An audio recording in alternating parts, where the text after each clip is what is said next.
the ability to ask questions is so vital to the ability to think of stuff.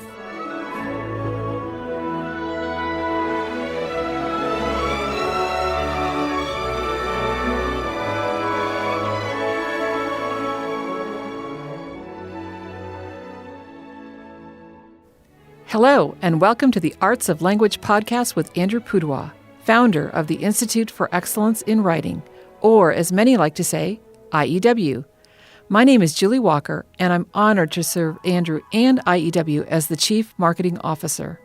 Our goal is to equip teachers and teaching parents with methods and materials which will aid them in training their students to become confident and competent communicators and thinkers.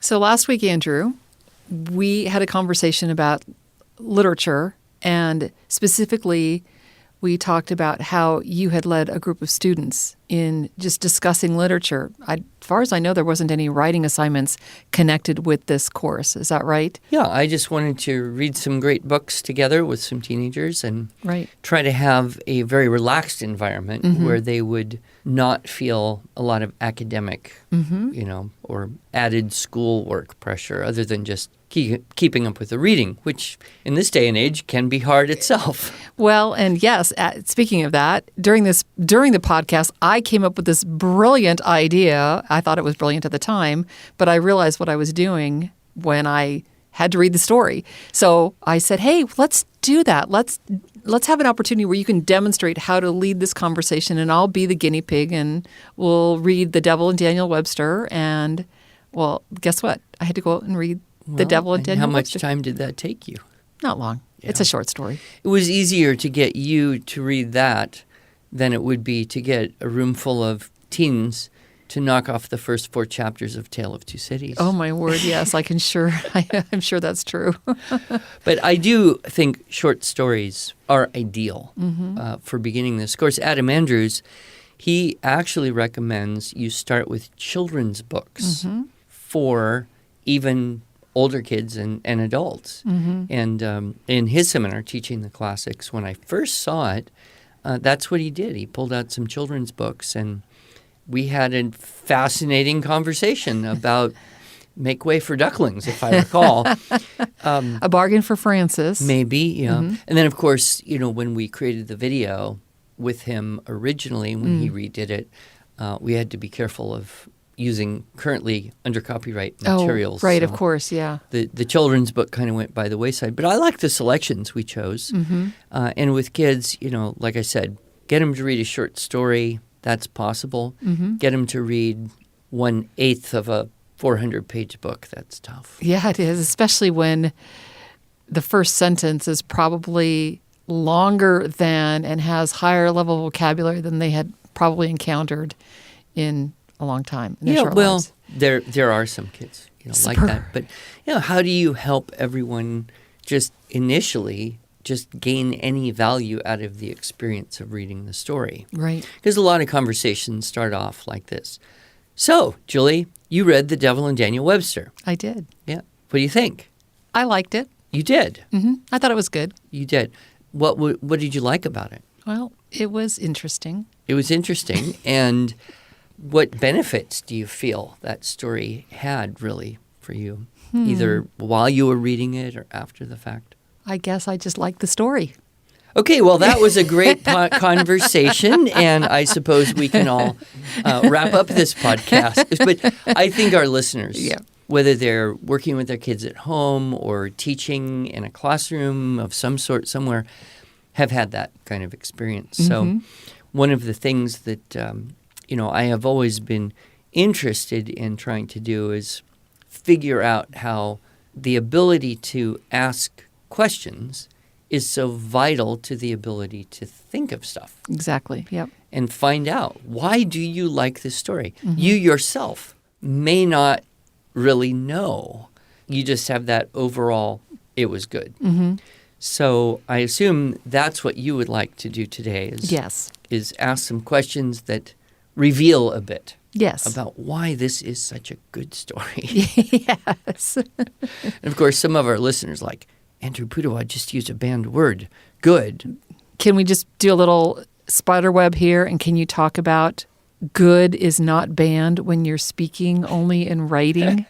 Yes, there are many children who have challenged parents on that. You just said a banned word. Well, you just did too. But what's the whole purpose of banned words in our writing program? And this is a little off topic, Right. but it's to help sensitize children to options when it comes to vocabulary. So we, for a limited period of time, make certain words, not available or illegal. Not because there's never a case ever in the future where that word would be the perfect or appropriate one. Mm-hmm. It's because if we don't do something, then that's the default. And so rather than good, what words are there that might add to the image or the feeling that we're trying to convey in writing. Mm-hmm. Same thing with the verbs. So what's very important, though, is for people to realize this is not an end in itself. Mm-hmm. This is a part of the process. And what we discover is after kids have, worked with banned words and suffered having to do that for a year or two, they very often reach a point where it becomes moot because while they could use a word like good or said or went, their first reaction is to say, is there a better option? Exactly, yep. And then they can choose if they have resources or remember. But if a student comes to the point and says, no, good is actually the best word of all the possibilities, right. Well, then stick with it. Yep. And I think that's one misunderstanding. In fact, I received a letter some time ago from a published author who writes beautiful children's books. In fact, I own some of them, purchased for my grandchildren. And she had students who'd been through IEW and had said something like, well, then C.S. Lewis and J.R.R. Tolkien must not be good writers because they use banned words. And, she hadn't been through our program, our course. She didn't know enough about it to realize that, that's not the purpose at all. It's completely different. The purpose is to say, okay, that's what I want to say. Are there options? And, of course, Lewis and Tolkien had all the options they needed. Certainly. And if they settled on said or good, I respect that very highly. Absolutely. Absolutely. And we don't want children to misunderstand.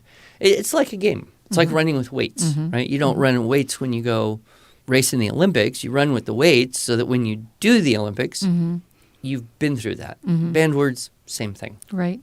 Yeah. So I think we've procrastinated along it enough. Okay, so you're on the spot because you read the story. I did read the story. Yeah. I'm the answerer and you're the questioner. But actually, even as I'm saying that, I'm not dreading this at all. I know that what you're going to ask me, they're not right or wrong answers necessarily. It's just pulling from the text what I read, and we're just going to have a conversation. And that's very relaxing. I'm looking forward to this. I mean, there might be a wrong answer. Oh, I suppose there would be. I'll let you know. Okay, I'll let you. Yeah, let me know.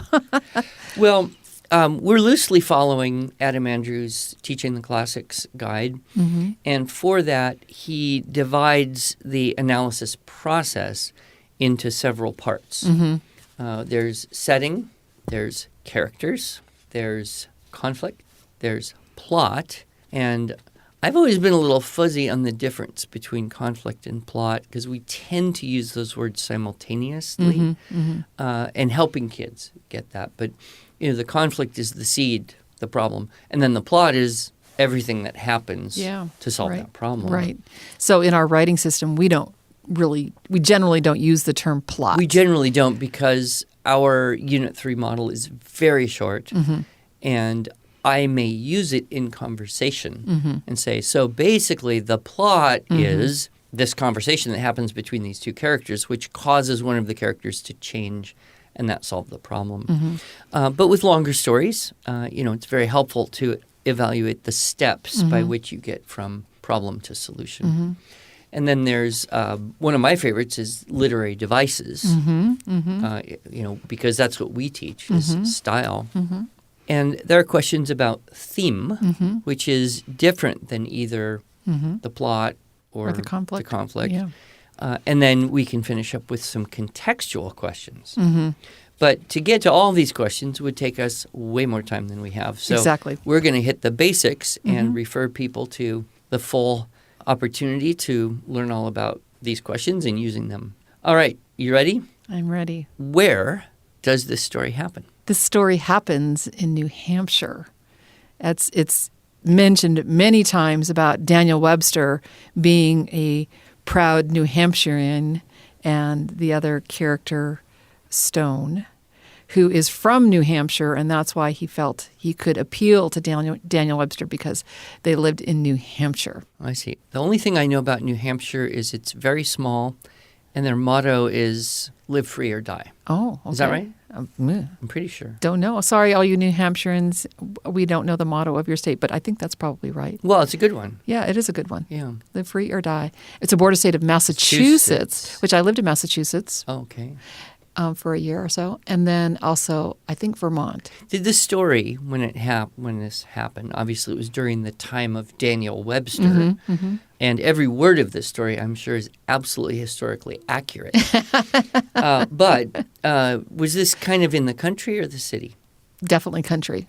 Our main character, Jabez Stone, lived on a farm. He was a farmer, so it was definitely country. Is that important at all to the story? Oh, definitely. Why? Well, because of all the trouble that Jabez had with his crops not flourishing, with his animals dying, it was just like one thing after another. But it seemed like it was a small enough community. There was other people around that, later on in the story, they think more highly of Jabez Stone and want to make him politician. Oh, so there's a village, town.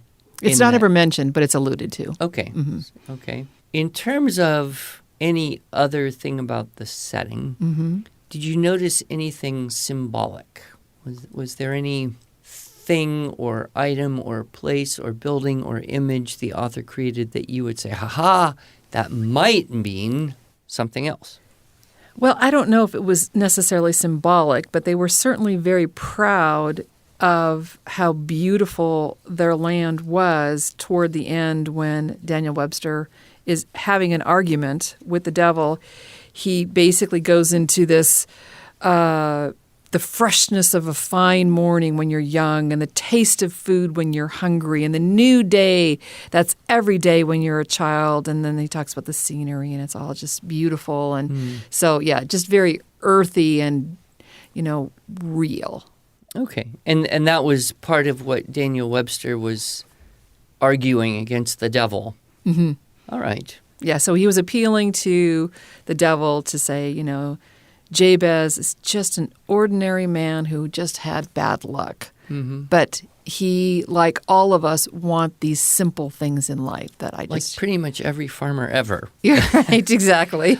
So people with an agrarian background could commiserate a bit. Well, we know it's happening during the life of Daniel Webster, which would have been in the 19th century.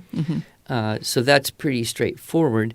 How long of a period of time does this story cover, would you estimate? Well, almost exactly 10 years. 10 years? Yes, because Jabez is out in his field, and his horse is sick, and his plants are dying, and two of his children are sick with the measles or something along that line. And that's the beginning. That's the beginning, and that's where he makes a statement.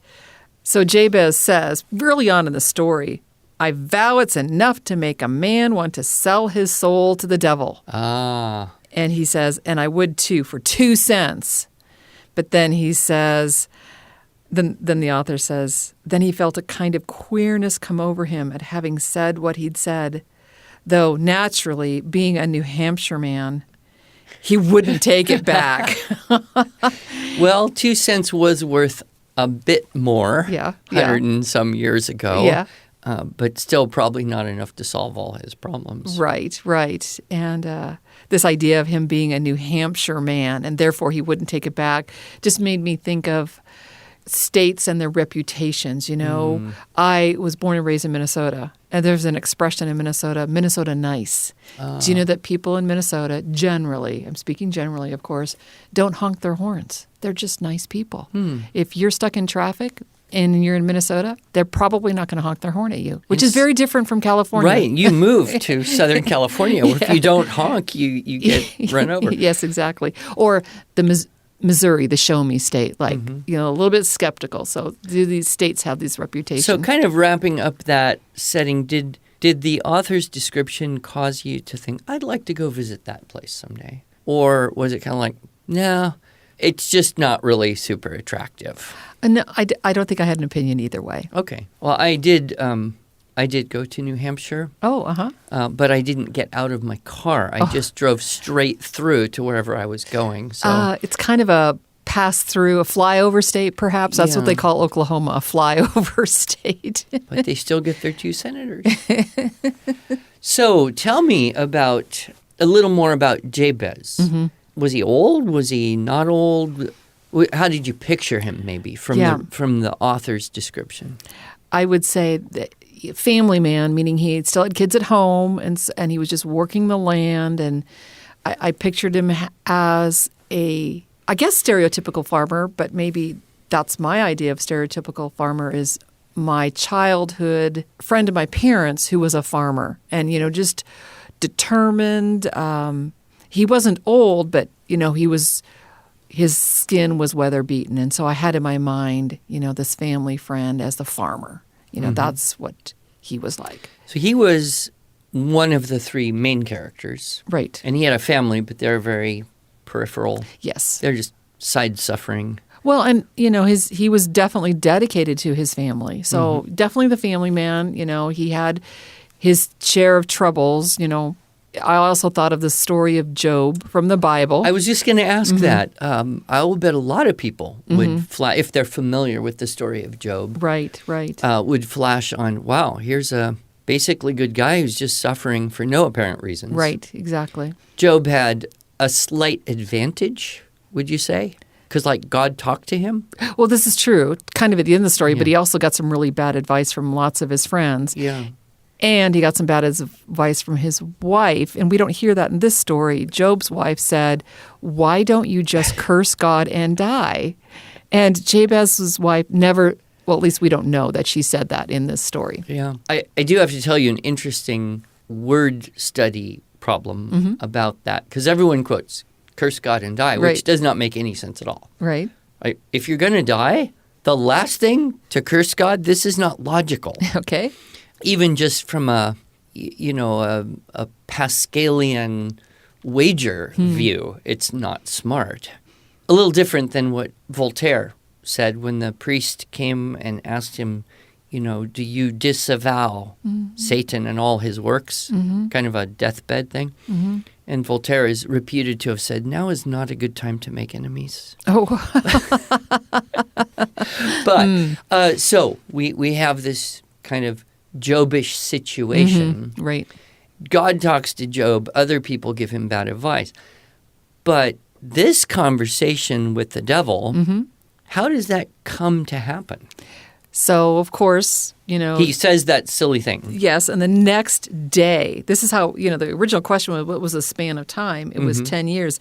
The next day, the devil comes by, a soft-spoken, dark-dressed stranger drove up in a handsome buggy and asked for Jabez's stone. And, Jabez told his family it was a lawyer. And I put in my notes in the margin here, did he lie to his family? Well, later on in the story, you find out that this stranger actually was a lawyer. So there we go. The devil can be anything to anyone. I suppose. And it was so frightening to... Even the family dog ran away when he saw the stranger. So there was kind of this portrayal of this permeating evil, this aura of evil. What else did the author do to create that? He said that he had white teeth and plentiful, and he says, and some say they were filed to a point, which means the author couldn't verify that himself. But the whole part of Jabez selling his soul to the devil is very quick. It's only a very short paragraph where after the dog ran away, they went out to the barn. He pricked his finger with a silver needle that the stranger had provided to him, which left a scar, and signed it in blood. The wound healed clean, but it left a little white scar. And then we hear about that scar later. And then after that, all of a sudden, things picked up. So that was it. There was no conversation. It was like, yep, I'm here. Yeah. So initially, you would say the problem is Jabez is suffering. Mm-hmm. Only that's not the problem of this No. story. That's not the real conflict. What is the conflict, and when does that happen in the story? Well, so pretty much on that same page, so not too much later, it becomes apparent that this contract is up in 7 years. And Jabez, through the first 6 years, is a little nervous, but but every year the stranger drives by in his buggy. There's a kind reminder. of reminder, yeah. A refrain of the evil. Mm-hmm. And the 6th year he comes by, and now Jabez is getting really nervous. And he says, there's an allusion again to this New Hampshire man. The stranger came up through the lower field, switching his boots with a cane. So he's walking up to the door and says, "Hey, looks like you've got a very pretty property here, Mr. Stone," which, of course, has been getting prettier and prettier all these years. Because he's been getting richer and richer, and everyone likes him more and more. Oh, well, sure. They want to make him mayor, and, so... His kids are grown now. Oh, well, it's only 6 years later. 6 so years, okay. could be. Then Jabez, when he says, it's a very pretty property here, he says, well, some might favor it and others may not, said Jabez, for he was a New Hampshire man. So somehow, being a little bit vague was... I see. So we would gather that this New Hampshire man, at least at that time period, had a reputation for being kind of non-committal or just hedging everything. Exactly. Don't like to be wrong. Yeah, exactly. I think that's it, yes. Yeah. So the white-toothed strangers, what the author calls him. So when the mortgage falls due next year, you shouldn't have any regrets. So he's got 1 year left. And essentially, not exactly sure how this happened, Jabez talks the devil into giving him a stay of execution. So he gets 3 more years. 3 more years. So that's a total of 10 years. Okay.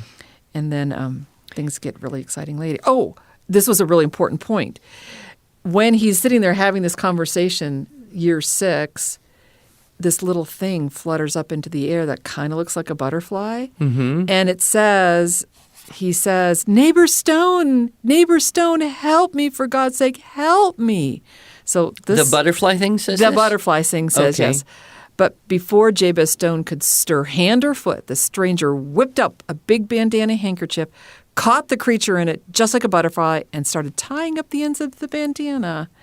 Sorry for the interruption, he said, as I was saying, but Jabez Stone was shaking all over like a scared horse. You talked about literary devices. Got a little simile going there, right? Okay. Shaking like a scared horse. Love That's it. Mr. Stevens' voice, he said in a croak, and you've got him in your handkerchief. The stranger looked a little embarrassed. He says, it couldn't have been. I just saw him Tuesday night. And then you hear the church bell toll. The liar and his lies. Huh? That Mr. Stevens had died. So that was obviously, his soul. Right. That this devil had gone out and negotiated with other people. Yes. Yeah. Oh, yeah. There's a whole list of names. As he's looking through the contract to find Jabez Stone's name, there's all these S's that he goes through, and it's like, oh, no, here it is. It's all in order. Oh, so he's got a lot of business here. That's what I'm thinking. Oh, my. Ooh, Yeah. That's not just a Job or a Faustus. That's an epidemic of selling your soul. Yes. Of course, I don't know. What does that make you think about? The fact that there's this long list of people who've made a deal with the devil. And Jabez had no idea that his neighbor was one of those guys. Right. And perhaps he was comparing his own life of being miserable and full of suffering as, put that against someone else who was living a wonderful life, but maybe not so much because he was living with this fear that someday the devil's going to come and get him too. So, I don't know. Well, that we can save the extension of that for theme. We do need to ask about Daniel Webster. Oh, sure. Like, who is Daniel? Everybody knows his name. Yes. And there's probably a lot of tall tales. Well, exactly. He's kind of a Davy Crockett kind of. He existed, Paul Bunyan, he lived and died. Yeah, he had jobs that we can verify. But there's also these crazy stories that people made up because they probably loved Davy Crockett and Daniel Webster and the like. But how does Daniel Webster come into this story? Well, the story actually starts with what you're describing, the legend of Daniel Webster. And, Daniel Webster's dead, or at least they buried him. But every time there's a thunderstorm, so there's kind of this, ooh, who's this Daniel Webster dude? And then you hear about how when he goes walk the woods with his fishing rod, the trout would jump out of the streams right into his pockets, for they knew it was no use putting up a fight against him. So this idea of him being... That reminds me very specifically of a recent story I read about Davy Crockett. Yes? Yeah. So Daniel Webster had died at the time this story was written? No. This is just kind of a flashback, and now this is what really happened in real life. And he is a notable lawyer who he thinks that maybe someday he'll be president, but he's a New Hampshire man. And that's why Jabez Stone feels that he can go talk to him, because he's thinking, man, I don't have much time left. And it was actually on the eve of the day that the devil was coming to take his soul that he appealed to Daniel Webster, who agreed to take his case because he was a New Hampshire man. That would be a good reason to move to New Hampshire. New Hampshire men and women, I would assume, are non-committal, but once they do face a challenge, they go 100%. Fiercely loyal to each other. Yes. I wonder if the author lived in New Hampshire. I don't believe he did. Well, at least I know Stephen Vincent Benet was born in Pennsylvania and died in New York City. But he would have had to pass through on the way, maybe. Another drive flyover state, yes.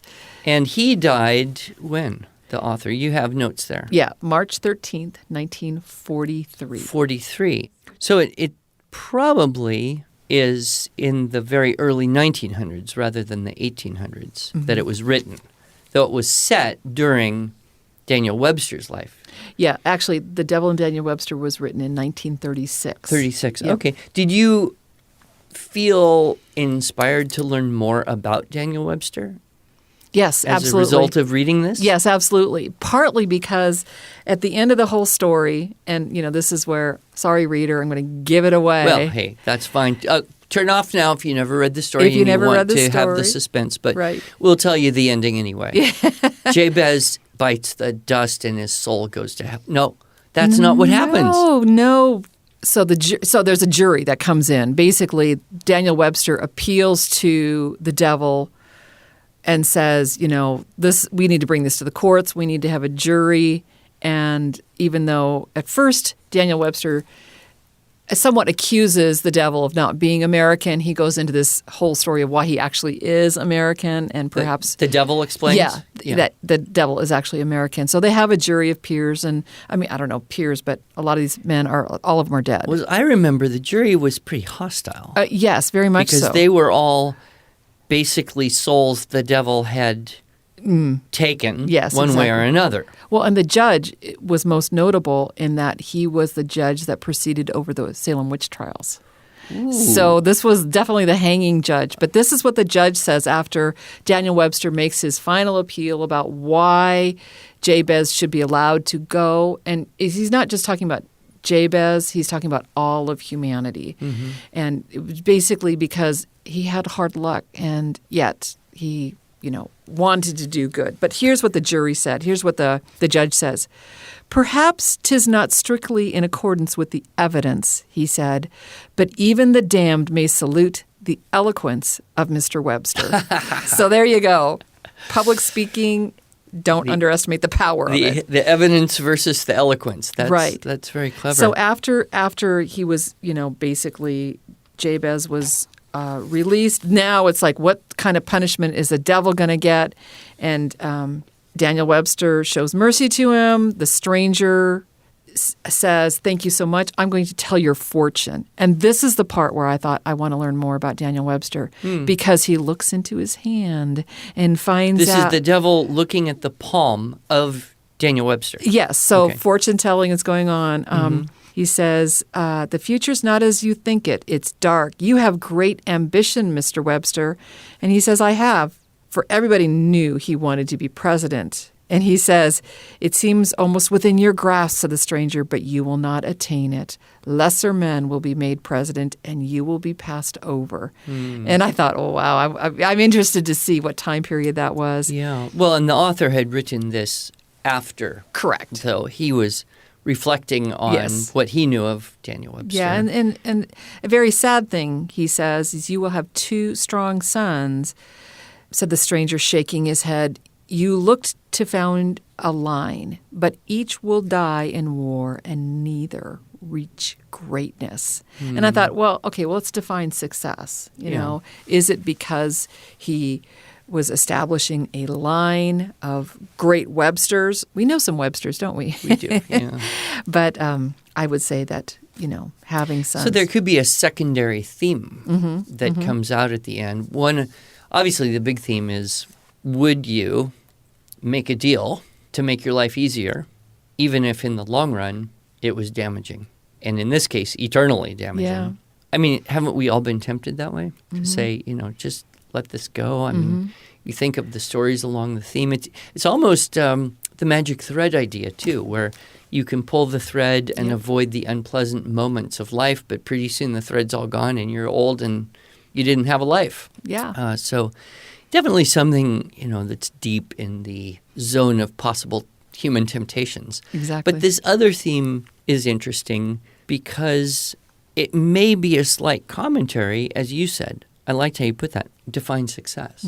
If you look at the ancient pagans, immortality was achieved by reputation. So it was more important to die valorous and well-known and young than to live a long life, die old, and nobody knows you. That was the ancient Greek ideal during a period of time. And then, of course, with the advent of the Judeo-Christian tradition of an afterlife, that, of course, everyone in this period of time would have been very much thinking about the condition of the soul after death. Sure. So I like stories that contemplate death. Yes, I know you do. But in this one, no one actually dies in the story. Is that correct? Correct. And the devil. So what happens at the very end? Because we have to wrap this conversation up. We have next period is math. But thanks heavens he's kidding. What happens at the very end? Yes, this is pretty funny. There was a statement so he's going through this whole thing of telling him his fortune, and one of the last things he says is, "After you are dead, there are thousands who will fight for your cause because of words that you spoke," which sounds very much flattery. And Daniel Webster totally calls him on and says, "Why then, you long-barreled, slab-sided, lantern-jawed, fortune-telling note shaver," said Daniel Webster with a great roar of laughter, "be off with you to your own place before I put my mark on you. For by the 13 original colonies, I'd go to the pit itself to save the Union." So it sounds like he'd be willing. Oh, and then they have to finish the jug that's sitting on the desk because no New Hampshire man leaves a jug unfinished. I don't know if that was New Hampshire or Daniel Webster, but there was definitely that part of it. It could be that Stephen Vincent Benet's opinion of New Hampshire was mixed. Could be, yeah. So as a non-New Hampshire man, there were certain things he respected and some things he didn't. Yeah. But it's interesting, back in those days, people were much more aware of the colonies and the autonomy, the character of colonies was that became the original 13 states, as you mentioned. Right. I don't think we see that as much today, do we? We just cross over to Texas here in Oklahoma or to Arkansas with hardly a thought of, we're in a different land. Yeah, I mean, sometimes you get a little bit of that feeling, but nothing like it was, back in the colonial and pre-modern period there. Well, you would recommend this story? I would recommend it. For whom? For anyone who is probably junior high, might be a little bit young to get as much out of it as I did, but certainly high school and older. This would be a really fun story to read and have a conversation about. I just hope I don't have to do what the kids did in the Structure and Style for Students Level C, which is write a response to literature about this. That would be the next step. Can you read that insult one more time? Sure. Because I think it's handy to collect up insults that don't contain offensive vocabulary. And it was long-barreled was the first part. Right there, I'm kind of baffled. But go read it again. I like it. Why then, you long-barreled, slab-sided, lantern-jawed, fortune-telling note shaver. Long-barreled, slab-sided, lantern-jawed, fortune-telling, note shaver. Note shaver. I don't even know what a note shaver is. That reminds me of there's several websites you can go to, and they'll have the like the Shakespearean insult generator, and you can get all these words you don't know what they mean. You stick them together, and you've got to. Good. Well, that's kind of been fun. I'm grateful that you took the time to read the story. And I'm grateful that your questions weren't too hard. No. And next assignment is, of course, Anna Karenina, the greatest novel ever written. Well, I hope listeners have enjoyed this little diversion from our normal fare. Yeah, I think so. Thank you, Andrew. Thank you.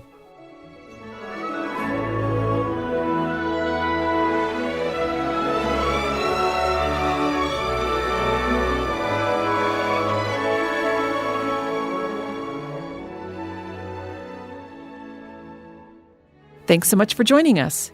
If you enjoyed this episode and want to hear more, you can subscribe to this podcast in iTunes, Google Play, or Stitcher, or just visit us each week at iew.com/podcast. Until then, on behalf of Andrew Pudewa and the team at IEW, I thank you for allowing us to partner with you on your journey toward better listening, speaking, reading, writing, and thinking.